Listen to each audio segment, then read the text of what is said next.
Hello, friends. I hope you guys are doing well. And we have come with another session of current affairs. And today we will discuss all the important current affairs of 22nd July. So, we'll discuss Asmita project, about Malayan tigers, about Belarus, about Katragama Isala festival, and many more. So, without wasting any further time, let's start this session and we will discuss current affairs along with the static GK. So, first news. It is about Belarus. Belarus introduces 90 days visa free regime for 35 European countries. Okay, so what had Belarus done? Belarus ने एक 90 days के लिए visa free regime चलाया है और visa free initiative चलाया है 35 European countries के लिए। ठीक है, ये 35 यूरोपियन कंट्रीज़ बहुत सी ये नेशंस हैं जैसे कि आपके फ्रांस हो गया, जर्मनी हो गया, ये सभी नेशंस 35 यूरोपियन कंट्रीज़ में इंक्लूडेड है अलॉन्ग विद द ब्रिटेन। भले ही ब्रिटेन जो यूरोपियन कमीशन से और यूरोपियन यूनियन से एग्जिट कर चुका है आफ्टर ब्रेग्जिट, लेकिन फिर भी इसको बेलारूस ने 90 डेज वीज़ा फ्री रिजीम के अंडर इंक्लूड किया है।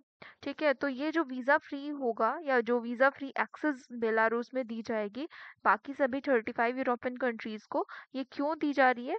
ताकि टूरिज्म को प्रमोट किया जा सके। ठीक है, तो टूरिज्म को बढ़ावा देने के लिए वो अपने नेशन में 35 यूरोपियन कंट्रीज को वीजा फ्री एक्सेस दे रहे हैं and this is just for 90 days. Only 90 days के लिए ऐसा किया जा रहा है। ये कब से स्टार्ट होगा? 19 जुलाई से 31 दिसंबर तक ये लोग ऐसा कर रहे हैं। ठीक है, 19 जुलाई से 31 दिसंबर तक ये 35 European countries without any visa can go to Belarus. ठीक है, और can visit Belarus, can enjoy there or they can make their visits over there। तो जो बेलारूस है ये खुद एक यूरोपियन कंट्री है और इसकी कैपिटल है मिन्स्क। ठीक है, ये बॉर्डर करता है बाल्टिक नेशंस को। कौन से हो जाएंगे आपके? 3 बाल्टिक नेशंस हैं, एस्टोनिया, लाटविया, लिथुआनिया। ठीक है, बाल्टिक नेशंस हैं आपके एस्टोनिया, लाटविया, लिथुआनिया। अगर कोई पूछे आपसे हॉर्न ऑफ अफ्रीका की कंट्रीज तो वो हो जाती हैं Somalia, Eritrea, Ethiopia and Djibouti. लेकिन बाल्टिक नेशंस कोई पूछे तो 3 बाल्टिक नेशंस हैं, एस्टोनिया, लाटविया, लिथुआनिया और बाल्टिक कंट्रीज हैं। और ये तीनों को ही बेलारूस बॉर्डर करता है और बेलारूस का बॉर्डर इन तीनों से लगता है। यहाँ पर प्रेसिडेंट हो जाएंगे अलेक्जेंडर एंड ये बेलारूस जो है ये रिसेंटली न्यू मेंबर बना है एससीओ का, that is Shanghai cooperation organisation. मैंने आपके साथ पहले भी डिस्कस किया है शंघाई कोऑपरेशन ऑर्गेनाइजेशन। ये एक इंटरनेशनल ऑर्गेनाइजेशन है और ये जो भी सिक्योरिटी, पॉलिटिकल एंड इकोनॉमिक चीज़ों को ध्यान में रखता है, उन चीज़ों के ऊपर फोकस करता है। एंड इस इंडिया और पाकिस्तान भी इसका पार्ट है। इसको 2001 में बनाया गया था और उसके बाद इसके 5 जो थे 5 फाउंडिंग मेंबर्स थे जिसमें कि सेंट्रल एशियन कंट्रीज थी और रशिया एंड चाइना था। लेकिन बाद में इंडिया और पाकिस्तान 2017 में इसके मेंबर बनते हैं और रिसेंटली ईरान इसका मेंबर बना है और बेलारूस भी इसका न्यू मेंबर है। ठीक है, तो ये थे कुछ important points about SCO, that is Shanghai cooperation organisation. Please do remember कि इसका जो हेड क्वार्टर है वो बीजिंग चाइना में है, ना कि शंघाई चाइना में। बच्चे कंफ्यूज हो जाते हैं, तो रिमेंबर कि headquarter is in Beijing China. ठीक है, तो यहाँ पे हमने बेलारूस को देखा, बेलारूस के बारे में हमने जो भी इम्पोर्टेंट फैक्ट्स थे वो सब देखे और 90 डे वीज़ा फ्री रिजीम जो न्यूज़ है उसको भी कवर किया। Now next it is about some countries जो रिसेंटली न्यूज़ में है। तो सिंगापुर रिसेंटली न्यूज़ में है। यहाँ पर आपको चांगी एयरपोर्ट देखने को मिलेगा जो कि वर्ल्ड का बेस्ट एयरपोर्ट है। देन यहाँ पे पाकिस्तान, पाकिस्तान ने अभी रिसेंटली लॉन्च किया है ऑपरेशन आज़म में इस्तेकाम, ताकि वो टेररिस्ट ऑर्गेनाइजेशंस को काउंटर कर सके। तो टेररिज्म को एरेडिकेट करने के लिए आज़म इस्तेकाम ऑपरेशन इन्होंने लॉन्च किया है। टर्की जो है इसको एफएटीएफ की रिसेंटली एफएटीएफ की ग्रे लिस्ट से रिमूव कर दिया गया है। मैंने आपके साथ पहले भी डिस्कस किया था, एफएटीएफ को G7 नेशंस ने 1989 में बनाया था और करंटली इसके अंदर 39 मेंबर्स हैं। और इंडिया की अगर हम बात करें तो इंडिया इसका मेंबर बनता है 2010 में। एफएटीएफ जो है ये किसके लिए काम करता है? तो ये मनी लॉन्ड्रिंग और टेररिज्म को ख़त्म करने के लिए काम करता है और इसकी फुल फॉर्म हो जाएगी फाइनेंशियल एक्शन टास्क फोर्स। ठीक है, वियना में इसका हेडक्वार्टर है। तो ये सभी इंपॉर्टेंट फैक्ट्स हैं एफएटीएफ के बारे में। एफएटीएफ की 3 लिस्ट होती है, ब्लैक लिस्ट, ग्रे लिस्ट, ठीक है, और तो 2 लिस्ट होती है, black list and grey list. और ब्लैक लिस्ट में वो नेशंस हैं जो हमें जिसको पूरी तरीके से एफएटीएफ ने बैन किया हुआ है for doing any trade and tourism because of the cases of money laundering and terrorism over there. जैसे कि इसमें आपका इसराइल है, इसमें आपका अ, ये नॉर्थ कोरिया है, ठीक है। और ग्रे लिस्ट में भी ऐसे कंट्रीज को ये प्लेस करता है जिसको वार्निंग दी गई है कि वो अपने यहाँ पर टेररिज्म को काउंटर करें और मनी लॉन्ड्रिंग के केसेस को डिक्लाइन करने में के लिए अपना योगदान दें। तो इस तरीके से एफएटीएफ वर्क करता है। देन ताजिकिस्तान, ताजिकिस्तान ने अभी रिसेंटली हिजाब को अपने नेशन में बैन कर दिया है। देन थाईलैंड, थाईलैंड ने अलाउ किया है अपने यहाँ पर same sex marriage and it became first such nation in south east Asia जहाँ पर सेम सेक्स मैरिज को अलाउ कर दिया गया है। जबकि पूरे एशिया में बात करें तो पहला ऐसा नेशन बना था नेपाल। बात करते हैं यूएई की, that is United Arab Emirates. United Arab Emirates जो है, इन्होंने रिसेंटली ब्लू वीज़ा जो है वो लॉन्च किया है। पहले ये लोग गोल्डन वीज़ा लॉन्च करते थे, अभी मतलब गोल्डन वीज़ा पहले से यहाँ पर है, अभी रिसेंटली यहाँ पर ब्लू वीज़ा लॉन्च किया गया है, ठीक है। तो ये हो गया यूएई के बारे में। These all countries are in news, so please do remember all the facts about them. Now let's move to the next news. It is about Malayan tiger. Malayan tiger जो कि मलेशिया का national symbol है, इसकी जो population है वो decline होती जा रही है और अब इसकी पॉपुलेशन सिर्फ 150 रह गई है, ठीक है। तो मलयान टाइगर जो है ये मलेशिया में पाया जाता है, इवन ये सूडान में, सॉरी, थाईलैंड में भी पाया जाता है और ये मलेशिया का नेशनल सिंबल है। ये जो टाइगर है इसकी पॉपुलेशन 1950 में 3000 थी, लेकिन करेंटली अगर हम बात करें तो इसकी पॉपुलेशन सिर्फ 150 रह चुकी है, ठीक है। 150 इसकी पॉपुलेशन रह गई है, इसीलिए इसको आईयूसीएन ने क्रिटिकली एंडेंजर्ड का स्टेटस दे दिया है कि please conserve these tigers, they are critically endangered. अगर हम मलयान टाइगर की बात करें तो इसका साइंटिफिक नेम होता है पैंथेरा टिग्रिस जैक्सोनी। ये मलेशिया और थाईलैंड में पाया जाता है। 1950 में इसकी पॉपुलेशन 3000 हुआ करती थी, लेकिन इसकी पॉपुलेशन अभी डिक्लाइन होकर सिर्फ 150 रह गई है। इसका आईयूसीएन स्टेटस क्रिटिकली इंडेंजर्ड है। इसका डिक्लाइन होने का रीजन क्या बताया गया है? The habitat destruction and illegal poaching. तो जो हैबिटेट होती है मलयान टाइगर की वो डिस्ट्रॉय हो रही है और इनकी इलीगल पोचिंग की जाती है and that's why their population is dropping. दूसरा, अगर हम मलयान टाइगर के लिए क्या इंडिया ने भी कुछ किया है, तो हाँ, इंडिया ने 2009 में जो नेशनल टाइगर कंजर्वेशन अथॉरिटी है विद इन इंडिया, इन्होंने एक प्रोग्राम भी लॉन्च किया था for the conservation of Malayan tigers in India, ठीक है। तो ये हो जाएगा about the Indian program that India launched in the year 2009। दूसरा आप याद रख सकते हो मलेशिया। मलेशिया जो है ये एक आपका साउथ ईस्ट एशियन नेशन है और यहाँ पे कैपिटल हो जाएगी कुआलालंपुर। और ये मलयान टाइगर जो है वो मलेशिया का नेशनल सिंबल है। क्या है? मलेशिया का नेशनल सिंबल है। इसकी हैबिटेट क्या होती है या कहाँ कौन से फॉरेस्ट में पाया जाता है? तो tropical moist broad leaf forest में मलयान टाइगर जो है पाए जाते हैं, लेकिन अभी ये क्रिटिकली एंडेंजर्ड हो चुके हैं, इनकी पॉपुलेशन काफ़ी डिक्लाइन हो गई है।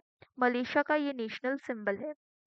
So you can see here the scientific classification of Malayan tiger kingdom Animalia belong करता है। phylum इसकी Chordata है, class इसकी Mammalia है, order इसका Carnivora है, family Felidae हो जाएगी, जितने भी tigers जितने भी cats होती हैं सबकी family Felidae होती है, and genus इसका Panthera है और इसका scientific name है Panthera tigris jacksoni, ठीक है।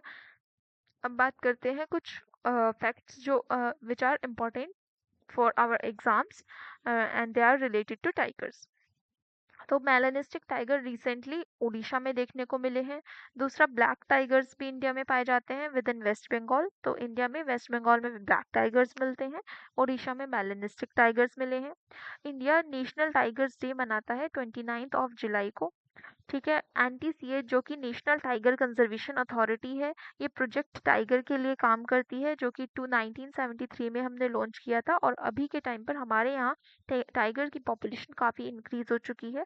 It is more than 2400 and India ने लॉन्च किया है international big cat alliance for these species of tiger, जैसे कि लेपर्ड हो गया, टाइगर, चीता, ये सभी स्पीसीज जो है वो आईबीसीए के अंडर इंक्लूड की गई हैं। और अभी रिसेंटली इसको नेपाल ने भी ज्वाइन किया है। मोदी जी ने इसको लास्ट ईयर लॉन्च किया था, इंटरनेशनल बिग कैट अलायंस। इसको ये एक पूरा ऑर्गेनाइजेशन है for the conservation of Felidae family.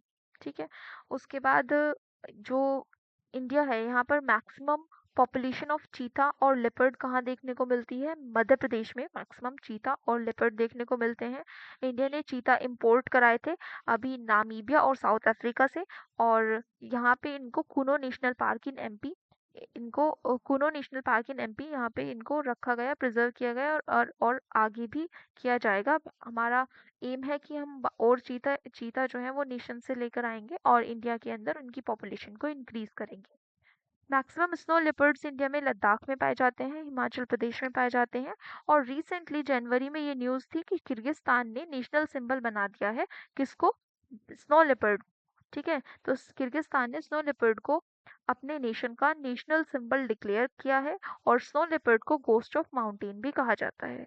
So these are the important facts about tiger. Please do remember them and please do remember about project tiger, जो कि 1973 में लॉन्च हुआ था, एंटी सीए, and black tiger, melanistic tiger, national tiger day. Please do remember everything because they are important for your exam. Now you can see here the Malayan tiger. This is the Malayan tiger, that is Panthera tigris jacksoni, and a tiger subspecies which is only found in peninsular Malaysia. और इसको protect किया गया है under wild life conservation act 2010। और इसकी जो population है अभी 200 से भी कम इसकी पॉपुलेशन रह गई है, सिर्फ 150 इसकी पॉपुलेशन रह गई है। अगर साइबेरियन टाइगर की बात करें तो साइबेरियन टाइगर क्या होता है? ये यहाँ पे डिफरेंट टाइगर, 3 टाइगर की सब स्पीसीज हैं। ठीक है। Malayan tiger, within Malayan tiger there are 3 subspecies, जैसे कि Balinese tiger, Javan tiger and Caspian tiger.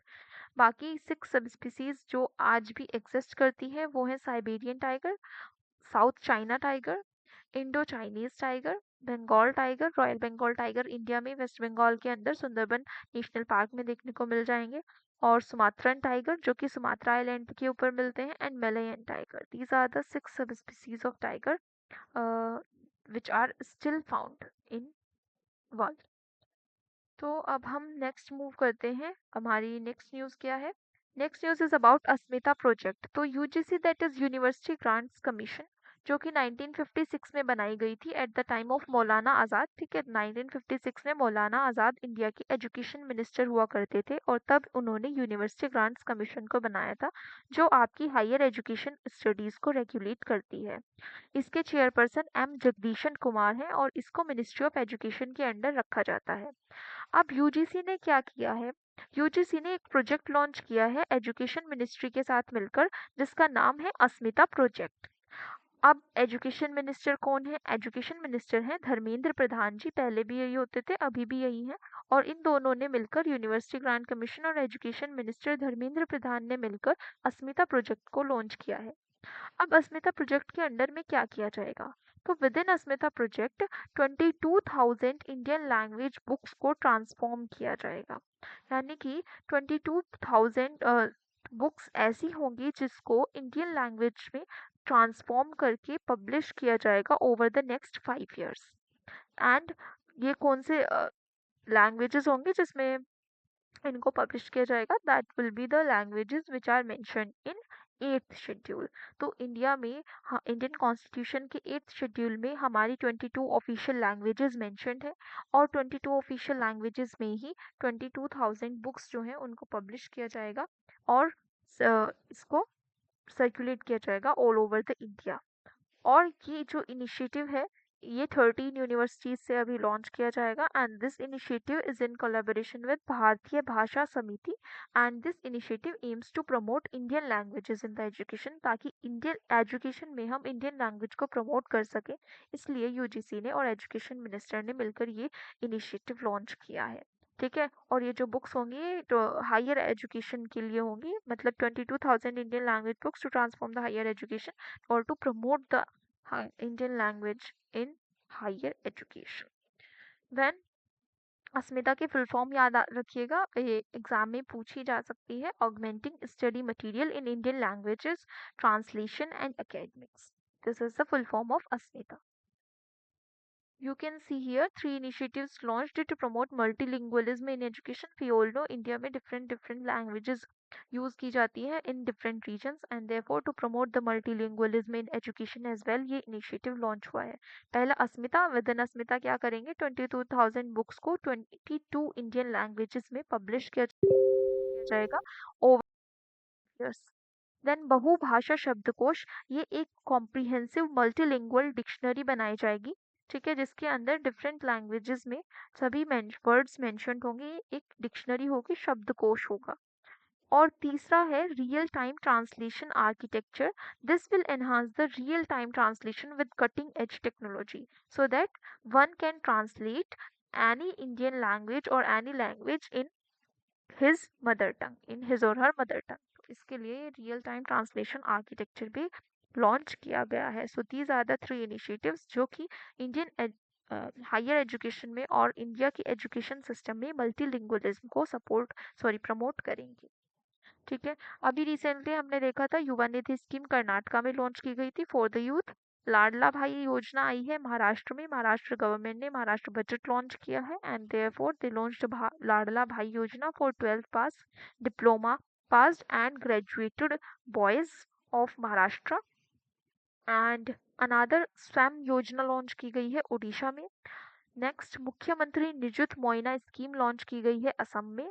और फोर्थ नमस्ते स्कीम लॉन्च की गई है फॉर द सैनिटेशन वर्कर्स. ठीक है, तो ये सभी कुछ न्यूज़ में है, ये सभी स्कीम्स और योजनाएं न्यूज़ में है. सो प्लीज़ डू रिमेंबर कि किसको कौन सी स्टेट ने लॉन्च किया है. Now let's move to the next news. It is about Sri Lanka. तो श्रीलंका में अभी सेलिब्रेट किया जा रहा है एक फेस्टिवल, कटरागमा इसाला फेस्टिवल. तो ये एक फेस्टिवल है जो कि हिंदूज और बुद्धिस्ट दोनों ही लोग सेलिब्रेट करते हैं in the month of July to August within Sri Lanka. Sri Lanka में जाफना के अंदर पदयात्रा की जाती है और इस फेस्टिवल को सेलिब्रेट किया जाता है. हिंदूज ही नहीं बल्कि बुद्धिस्ट लोग भी इसको सेलिब्रेट करते हैं.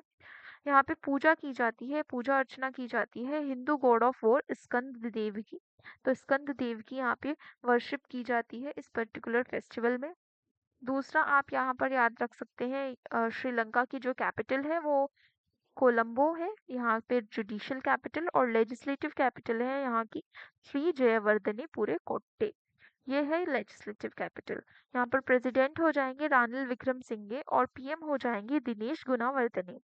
और फोर्थ आप याद रख सकते हो वेसक फेस्टिवल जो कि श्रीलंका में बुद्धिज्म कम्युनिटी सेलिब्रेट करती है, लेकिन कटरागमा इसाला फेस्टिवल श्रीलंका के अंदर हिंदू और बुद्धिस्ट दोनों कम्युनिटीज सेलिब्रेट करती हैं और स्कंद देव की यहाँ पर पूजा की जाती है.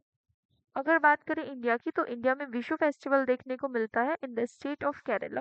और यहाँ पर विद इन इंडिया कर्नाटका एक ऐसी स्टेट है जो अपने हर फेस्टिवल में, हर तीज त्योहार में अपने स्टेट एनिमल एलिफेंट को इम्पोर्टेंस और सिग्निफिकेंस देती है.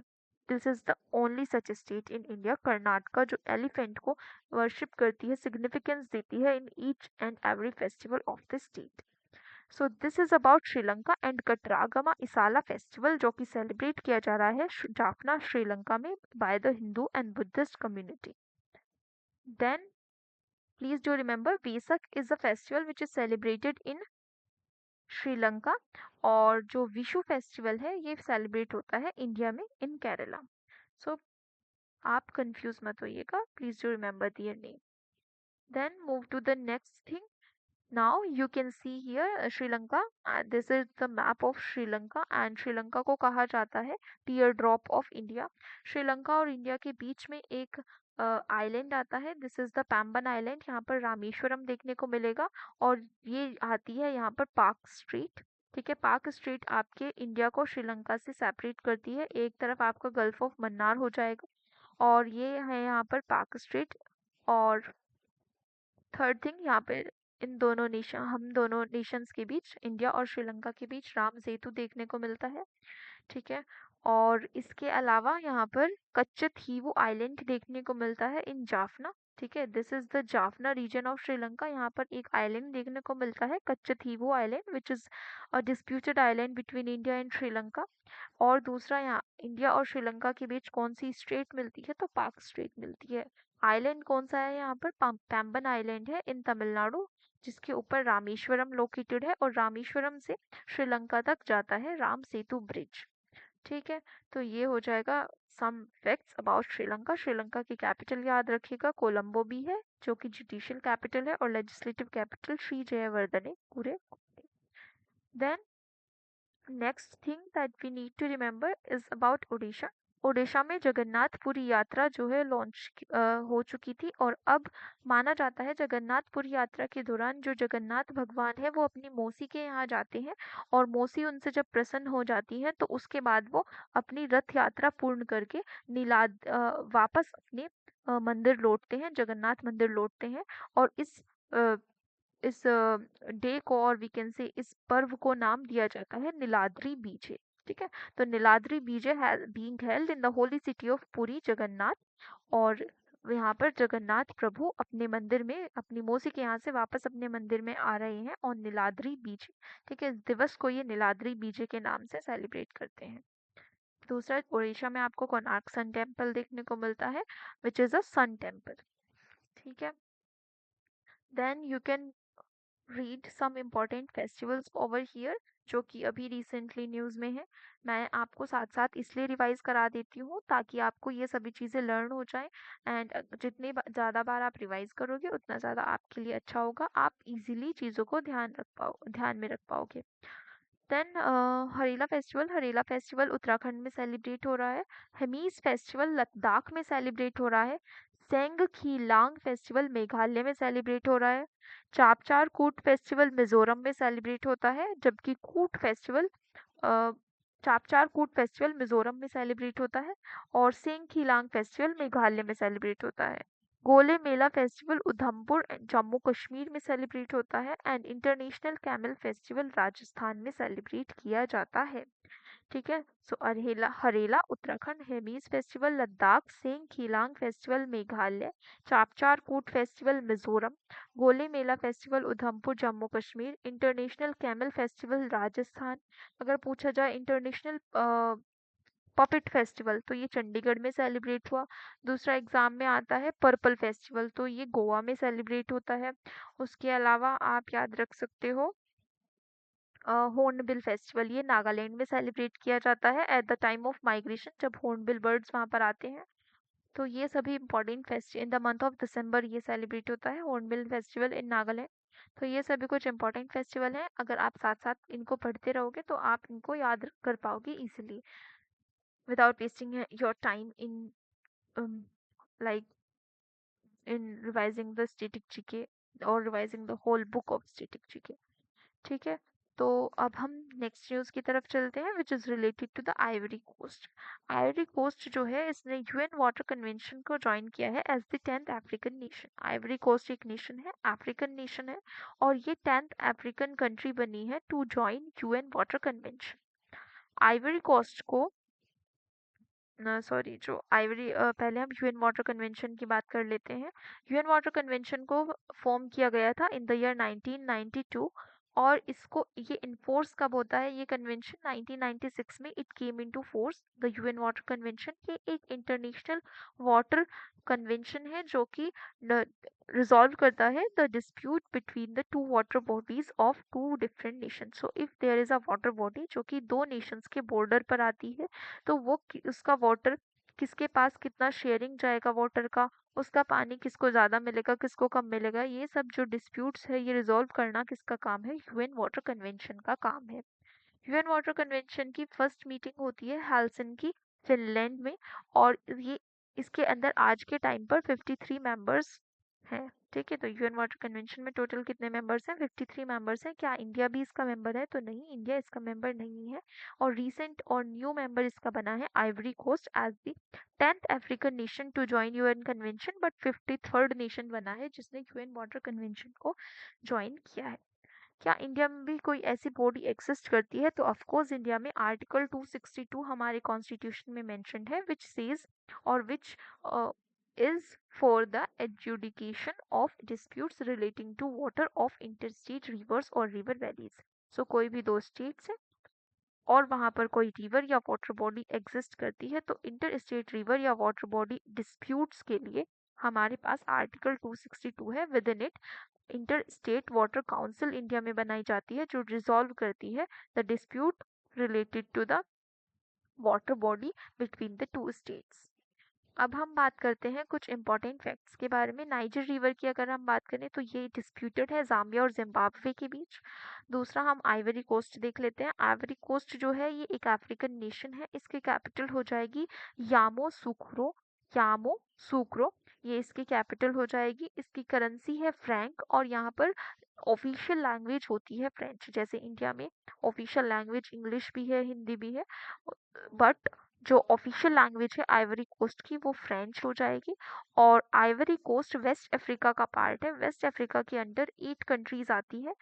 Let me show you the map of Ivory Coast. This is Cote d'Ivoire, ये भी इसको बोला जाता है कोटे डी आइव्योरे, बिकॉज ये यहाँ पर फ्रेंच लैंग्वेज जो है वो ऑफिशियल लैंग्वेज है। So this is the name of Ivory Coast in French. And you can see here it borders Atlantic Ocean, ये पूरा इधर अटलांटिक ओशन आपका आ जाता है। ये वेस्ट अफ्रीका है, इधर वाला जो रीजन है ये वेस्ट अफ्रीका है। और वेस्ट अफ्रीका में टोटल 8 कंट्रीज लाई करती हैं, जिसमें से एक हो जाती है आइवरी कोस्ट। अफ्रीका से मैंने आपको पहले भी बताया है, Tropic of Cancer, equator and Tropic of Capricorn, all the three rays passes from the Africa। दूसरा, here you can see Mediterranean Sea, ठीक है, ये हो जाएगा ऊपर मेडिटेरेनियन सी, ये इधर पूरा सेंट्रल एशिया है। और ये अफ्रीका हो जाएगा, ये पूरा इधर अटलांटिक ओशन हो जाएगा, जो कि एस शेप्ड ओशन होता है। उसके अलावा आप यहाँ पर देख सकते हो रेड सी। रेड सी में इंडिया ने क्या भेजा हुआ था, इंडिया ने आईएनएस विजैक को रेड सी में भेजा हुआ था। एंड साथ ही साथ रेड सी और इधर अरे गल्फ ऑफ ओमान, हाँ गल्फ ऑफ ओमान एग्जिस्ट करती है, और इन दोनों के बीच हो जाता है आपकी Bab el Mandeb Strait. This is the Arabian Sea, ठीक है। तो ये थे कुछ important facts about Africa. Ivory Coast, याद रखिएगा कैपिटल यामा सुकोरो, और currency franc and language French हो जाएगी। और ये न्यूज़ में क्यों है, बिकॉज ये यूएन वाटर कन्वेंशन का न्यू मेंबर बना है। चलते हैं नेक्स्ट न्यूज़ की तरफ। It is about Ram Charan. You can see him in the picture. Ramcharan became first Indian celebrity to be awarded the Ambassador for Indian Art and Culture at IFFM, that is Indian Film Festival of Melbourne। तो Indian film festival of Melbourne host किया जा रहा था Melbourne Australia में, जहाँ पर रामचरण जो हैं वो पहले ऐसी इंडियन सेलिब्रिटी बने हैं जो जिनको ambassador for Indian art and culture nominate किया गया है, और अवार्ड इनको इस अवार्ड से नवाजा गया है। तो रामचरण जी को अवार्ड किया गया है ambassador for Indian art and culture eight Indian film festival of Melbourne. अगर 2023 की बात करें तो शाहरुख खान जो है उनको एम्बेसडर बनाया गया था आईएफएफएम का, लेकिन currently ambassador for Indian art and culture बनाया गया है रामचरण जी को at Indian film festival of Melbourne. इनको आप भी बोल लो कि जो 96 अकेडमी अवार्ड्स हुए थे वहां पर बेस्ट ओरिजिनल सॉन्ग के लिए ऑस्कर दिया गया था नाटू नाटू सॉन्ग को ऑफ ट्रिपल आर मूवी, और डायरेक्टर हो जाएंगे ट्रिपल आर के एस राजामौली। तो बेस्ट ओरिजिनल सॉन्ग का अवार्ड और ऑस्कर गया था नाटू नाटू को, in which he danced, and the director of the movie triple R is S Rajamouli. बाकी यहाँ पे इनको अवार्ड किसने प्रेजेंट किया था, we all know Deepika Padukone was there and she presented the award for best original song to Naatu Naatu.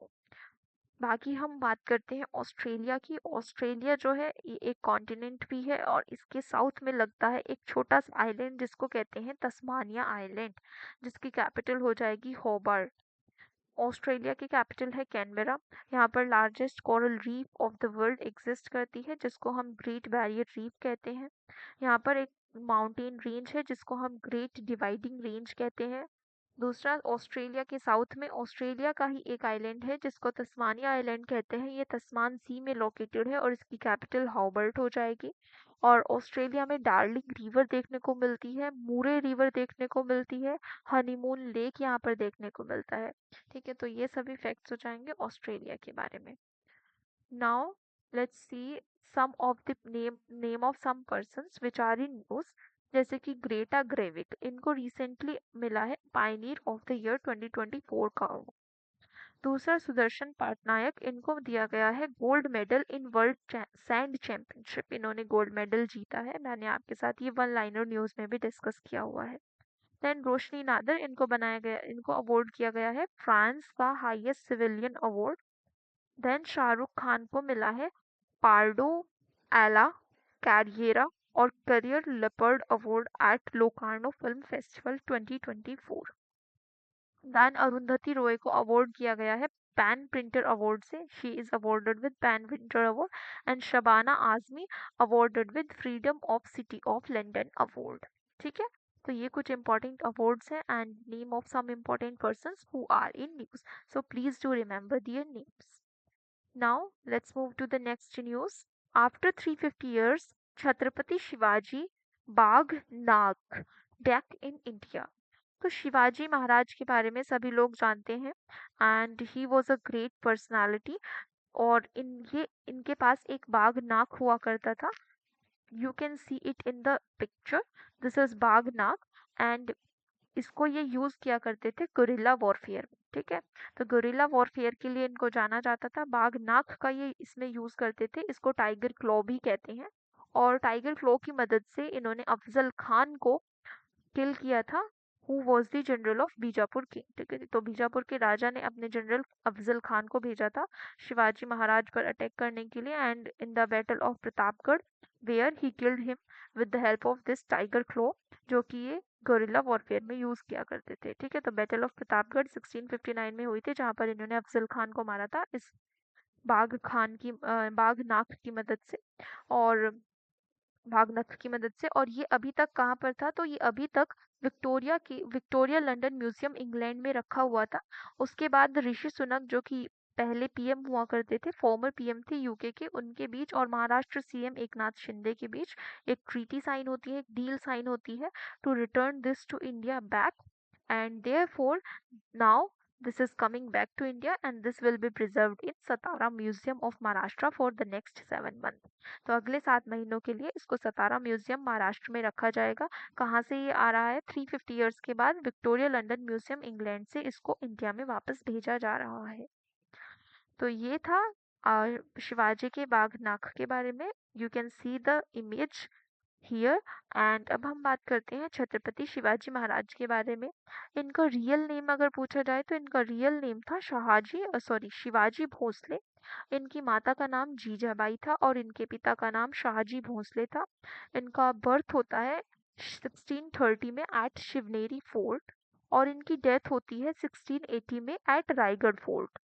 दूसरा, ये naval father of navy इनको कहा जाता है और इन्होंने एक इम्पोर्टेंट नेवल बेस बनाया था विजय दुर्ग। किसको बनाया था इन्होंने इम्पोर्टेंट नेवल बेस, विजय दुर्ग को बनाया था। दूसरा, इनका रियल नेम मैंने आपको बता दिया, शिवाजी भोसले। इनके सक्सेसर थे संभाजी। और उसके बाद इनकी फर्स्ट वाइफ कौन थी, तो साईबाई इनकी पहली पत्नी थी। और इन्होंने अपनी कैपिटल बनाया था पुणे को। इन्होंने कैपिटल किसको बनाया था, पुणे को अपनी कैपिटल बनाया था। रिमेंबर दिस कि इनका जन्म शिवनेरी फोर्ट पर हुआ था लेकिन डेथ रायगढ़ फोर्ट पर हुई थी। तो ये है कुछ important facts about Shivaji Maharaj. All are written over here, you can take the screenshot if you want to revise them. बाकी हम अब चलते हैं नेक्स्ट न्यूज की तरफ। Recently, UPSC chairman has been resigned before the 5 year term, 5 year before the term ends, and he cited personal reasons. तो UPSC के chairman Manoj Soni जो थे, ये अब रिजाइन कर चुके हैं अपनी पोस्ट से। और इनका टेन्योर 6 इयर्स का था, बट इन्होंने पहले ही अपना रिजिग्नेशन ले लिया है। और इनका कहना है because of personal reasons I am resigning over here. तो मनोज सोनी यूपीएससी के चेयरमैन अपॉइंट हुए थे 2017 में, ये इसके मेंबर अपॉइंट हुए थे और इसके चेयरपर्सन अपॉइंट हुए थे ये 2023 में। And before the 5 year term ends इन्होंने रेजिग्नेशन ले लिया है। यूपीएससी की अगर हम बात करें तो यूपीएससी आपकी कॉन्स्टिट्यूशनल बॉडी है, पार्ट नंबर 14 के अंडर मेंशन्ड है। इसके लिए आर्टिकल आ जाएगा 315 से 323 तक। और यूपीएससी के थ्रू जो 3 बिग पोस्ट सर्व की जाती हैं, they are the post of IAS, IPS and IFS. उसके अलावा यूपीएससी एक 9 to 11 मेंबर्स की बॉडी होती है और यहाँ पर एक चेयरपर्सन इलेक्ट किए जाते हैं फॉर द 5 year tenure और 65 years of age। एंड इनको अपॉइंट किया जाता है बाय द प्रेसिडेंट। यूपीएससी के जो चेयरमैन होते हैं इनको अपॉइंट भी प्रेसिडेंट करते हैं, रिमूव भी प्रेसिडेंट करते हैं। बट इनके रिमूवल के लिए जो ग्राउंड बताया गया है दैट इज मिसबिहेवियर। अगर मिसबिहेवियर देखने को मिलता है by the chairperson then he can be removed from his post by the president only. और ये अगर अपना रेजिग्नेशन भी देते हैं तो ये प्रेसिडेंट को अपना रेजिग्नेशन देते हैं। So this is all about UPSC and the chairman of UPSC, Manoj Soni, who has resigned before the term ends and he cited personal reasons. तो ये हमने देख लिया। अब हम चलते हैं नेक्स्ट न्यूज की तरफ। Next news is about Vinay Mohan Kwatra. Recently he is in news very much because Vinay Mohan Kwatra foreign secretary हुआ करते थे। इनको रिप्लेस करके विक्रम मिश्री को न्यू फॉरेन सेक्रेटरी अपॉइंट किया जा चुका है। लेकिन विनय मोहन क्वात्रा को न्यू एम्बेसडर बनाया, इंडियन एम्बेसडर अपॉइंट किया गया है टू यूएसए। ठीक है, तो next Indian ambassador to USA Vinay Mohan Kwatra. And this is this is the one liner news जो आप यहाँ से याद रख सकते हो। बाकी आप यहाँ से याद रखोगे अदर एम्बेसडर्स। तो Indian ambassador to Russia Vinay Kumar है। Indian ambassador to China is Pradeep Kumar. Indian ambassador to France is Javed Ashraf. Indian ambassador to Germany is P Harish. And Indian high commissioner to UK is Vikram Doraiswamy. Indian high commissioner to Pakistan Ajay Bisaria. Indian High Commissioner to Sri Lanka, Santosh Jha, and Indian High Commissioner to Bangladesh is Pranay Verma. So these are the important High Commissioners and important ambassadors. Next, you can remember the permanent representative of India to UN is Arindam Bagchi. इनका recently appointment हुआ है. He became Indian permanent representative to United Nations, Arindam Bagchi. बाकी आप High Commissioner to UK जरूर याद रखें, Vikram Doraiswamy. He is recently in news and it can be a question in your exam. So please do remember Vinay Mohan Kwatra as the next Indian ambassador to USA. He was the foreign secretary. Current foreign secretary is Vikram Mishri. Permanent representative to UN is Arindam Bagchi, and Indian High Commissioner to United Kingdom is Vikram Dorai Swami. United Nations is different. United Kingdom is different. So do not mix them. अब हम चलते हैं next news की तरफ। This is about national flag day which we celebrated on 22nd of July. तो 22nd of जुलाई को हम national flag day मनाते हैं। जो हमारा फ्लैग है ये 22 जुलाई 1947 को अडॉप्ट किया गया था, ऑफिशियली अडॉप्ट किया गया था। एंड तभी से हम लोग नेशनल फ्लैग डे 22 जुलाई को सेलिब्रेट करते आ रहे हैं। नेशनल फ्लैग डे इंस्पायर जो हमारा इंडियन नेशनल फ्लैग है वो इंस्पायर्ड है स्वराज तिरंगे से और स्वराज फ्लैग से। और इसको डिज़ाइन किसने किया था नेशनल फ्लैग को? पिंगाली वेंकैया जी ने इसको डिज़ाइन किया था। He is from Andhra Pradesh and he is the designer of national flag of India. अगर हम नेशनल फ्लैग की लेंथ और ब्रेथ का रेशियो देखें तो 3:2 का रेशियो ये होता है।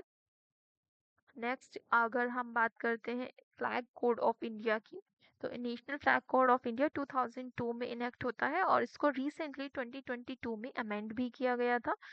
उस अंडर हर घर तिरंगा स्कीम और हर घर तिरंगा इनिशिएटिव। इंडियन नेशनल फ्लैग को हम तिरंगा भी कहते हैं। दूसरा, इंडिया का जो पहला फ्लैग था वो 1906 में लॉन्च होता है। उसके बाद 1907 में द नेक्स्ट ईयर भिकाजी कामा जो थी उन्होंने hoist किया इंडियन नेशनल फ्लैग को in Berlin Germany. And the colour of that flag which was hoisted in 1907 by Bhikaji Kama was saffron, yellow and green। ये 3 कलर्स उस फ्लैग में देखने को मिलते थे। और 1906 में इंडिया का पहला नेशनल फ्लैग लॉन्च होता है और अगले ही साल इसको भिकाजी कामा होस्ट करते हैं at Berlin in Germany. So you can see it here. The first national flag of India launched in 1906. Colors were saffron, green and yellow.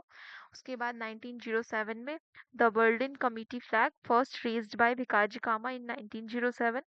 Then 1917 में the flag used during the Home Rule movement। तो home rule movement जो launch हुआ था वहाँ पे ये वाला flag 1917 का फ्लैग जो लॉन्च हुआ था वो यूज किया गया।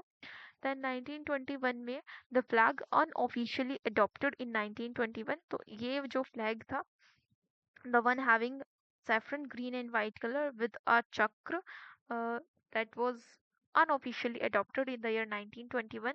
then next 10 years के बाद 1931 में जो हमारी इंडियन नेशनल आर्मी थी उन्होंने इस फ्लैग को अडॉप्ट किया। और उसके बाद फाइनली 1947 में 22 जुलाई को the present try colour of India was adopted. तो ये हो जाएगी तिरंगे की कहानी। अब हम चलते हैं next, let's see, it is the flag of India. यहाँ पे 3 कलर्स देखने को मिलते हैं, saffron, white and green. Saffron represent करता है करेज और सेक्रीफाइस को, हमारी मातृभूमि के लिए। वाइट रिप्रेजेंट करता है ट्रुथ एंड प्योरिटी को। ग्रीन रिप्रेजेंट करता है फ्रेटर्निटी, फेथ एंड ग्रोथ को। फर्टिलिटी, फेथ एंड ग्रोथ को रिप्रेजेंट करता है वाइट। और जो इसके अंदर चक्र है, इसके अंदर 24 तिल्लियां या 24 स्टिक्स होती हैं।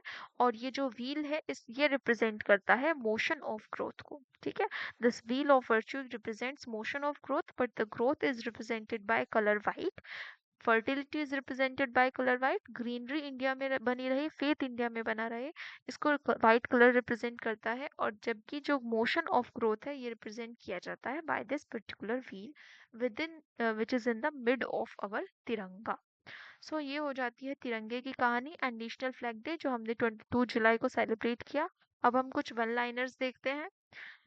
तो द एक बुक है जिसका नाम है Wings to Our Hopes Volume I. ये द्रौपदी मुर्मू के ऊपर ये किताब लिखी गई है और इन्होंने इसको न्यू दिल्ली में रिलीज भी किया है। ठीक है, तो द्रौपदी मुर्मू की कहानी है इस बुक में, इनके ऊपर ये किताब लिखी गई है और ये रिलीज कर चुकी है इसको न्यू दिल्ली के अंदर। Name of the book is Wings to Our Hopes, Volume I. Just remember the name of book because it can be asked that President Draupadi Murmu recently released a book. What is that? What is the name of book? Wings to Our Hopes, Volume I. Then next news is about Shikhar Dhawan. और शिखर धवन बनाए जा चुके हैं brand ambassador of Moto GP in India. Moto GP जो है, ये एक car racing होने वाली है। कहाँ पर ये होएगी? नोएडा में बुद्धिस्ट सर्किट पर ये होएगी। ठीक है, और ये नोएडा में बुद्धिस्ट सर्किट में इसको लॉन्च किया जाएगा, होस्ट किया जाएगा। और यहाँ पर ब्रांड एम्बेसडर बने हैं शिखर धवन। ठीक है, शिखर धवन यहाँ पर ब्रांड एम्बेसडर बने हैं। उसके बाद हम देखते हैं all India football federation award ceremony conduct की गई।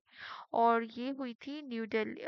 जो all India football federation ceremony है, यहाँ पर लालियन ज्वाला और इंदुमती को player of the year honours award किए गए एट एआईएफएफ अवार्ड सेरेमनी। किसने इसको प्रेजेंट किया? तो minister of youth and sports Mansukh Mandaviya ji ने इन दोनों को player of the year honour से प्रेजेंट किया। और एआईएफएफ की बात करें, ऑल इंडिया फुटबॉल फेडरेशन, इसको 1937 में बनाया गया था और ये दिल्ली में हेडक्वार्टर्ड है। Bus do remember the name of Lalian Zwala and Indumati, who has became the Player of the Year honors at AIFF award ceremony. So यहाँ पर हमने जितने भी important news थी वो डिस्कस की है। आई होप आपको ये सेशंस पसंद आ रहे होंगे। And if you guys like this session, please do press the like button and do subscribe to my channel and share these videos as much as possible because we cover all the important current affairs जो भी important है आपके लो entrance exams के लिए as well as other competitive exams के लिए। So I wish best of luck to all of you and we will meet in the next session. Till then, thank you so much and bye bye guys.